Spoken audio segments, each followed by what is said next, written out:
महाराष्ट्र शासन कृषी विभाग अंतर्गत कोरडवाहू शाश्वत शेती अभियान कार्यक्रम गोंडगाव तालुका भडगाव येथे शेतकऱ्यांचे सेंद्रिय शेती, पशुधन संगोपन, मुरघास युनिट व कृषी विभागाच्या विविध योजनांवर शेतकरी प्रशिक्षण घेण्यात आले आहे।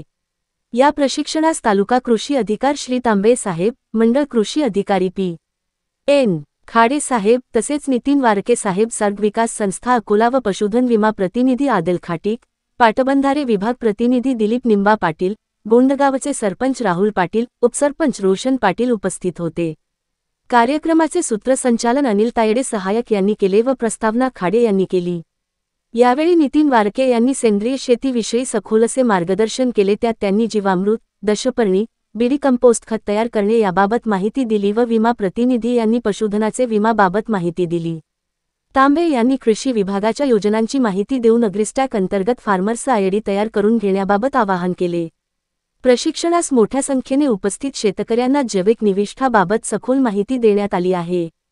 कार्यक्रमाचे आभार प्रदर्शन अमोल सोनवणे यांनी केले। यावेळी अजय साळुंखे, सहाय्यक, सिद्धेश्वर सावंत, रणजित राजपूत, अशोक पाटील, राजेंद्र बाबूलाल पाटील, मनोज पाटील, प्रदीप पाटील, स्वप्नील सोनवणे उपस्थित होते। सतीश पाटील, दिव्या महाराष्ट्र न्यूज, गोंडगाव। एकही कार्यक्रम नाही, फक्त मी शब्द काढायचं काम आहे। बस दादाभाऊंनी सगळी व्यवस्था करावी, म्हणजे इथून तर नाही, शेतकऱ्यांना गाई म्हशी घेण्यासाठी सर्व शेतकऱ्यांना धुळ्याला आणणे। परत आता आपण चाप कटर घेतले, चाप कटर साठी दादाभाऊ 10 दिवस फिरले। 10 दिवस मला माहित आहे, माझ्याकडे ऑफिसला यायचे, पाचोरा गेले, एरंडोल गेले, भडगाव गेले, जिथे आपल्याला सोयीस्कररित्या जिथे चांगले चाप कटर भेटले तिथून आपण खरेदी केले।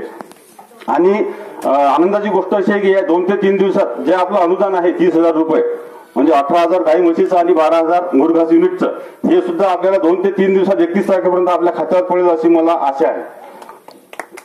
तर आपण आता मी तर बोललो अजून एक तास बोलेल, परंतु आता आपण प्रमुख मार्गदर्शक यांचा लाभ घेऊया। सपोर्ट बघून खरंच आनंद झाला की एवढे शांततेतमय बाकीच्या तालुक्यापेक्षा आपलं शांततेत सगळं चाललं होतं आणि व्यवस्थितपणे तायडे सरांच्या मार्गदर्शनाखाली सगळे त्यांनी व्यवस्थित केलं, ते बघून आनंद झाला।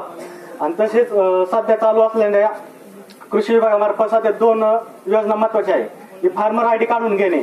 फार्मर आयडी का काढून घेणे? कारण ज्या इथून पुढे ज्या योजना येणार आहे, कृषी विभाग म्हणा, महसूल म्हणा किंवा आणखी जे विभाग आहे त्या सर्वांसाठी जे शेतकरी लाभ घेणार आहे त्यासाठी फार्मर आयडी लागणार आहे। त्यासाठी सर्वांनी एक आमच्या विभाग कृषी विभागाला आवाहन करण्यात आहे, ज्यांचं फार्मर आयडी काढणं आहे त्यांनी त्वरित लवकर काढून घेणे। आणि दुसरा असा विषय आहे की पीएम किसान ई-केवायसी करणे। ई-केवायसी करण्यामध्ये आपल्या गावामध्ये जवळजवळ 20 ते 25 शेतकरी राहिलेले आहे फक्त। तर त्यांची ई-केवायसी जर झाली तर त्याला जो 2000चा हप्ता आहे पीएम किसान म्हणा किंवा नमोचा हप्ता हा पडून जाईल। तर 20-25 शेतकऱ्यांनी दक्षता घेऊन लवकर केवायसी करून घ्या। एवढे बोलून मी थांबतो आणि मी राजा घेतो।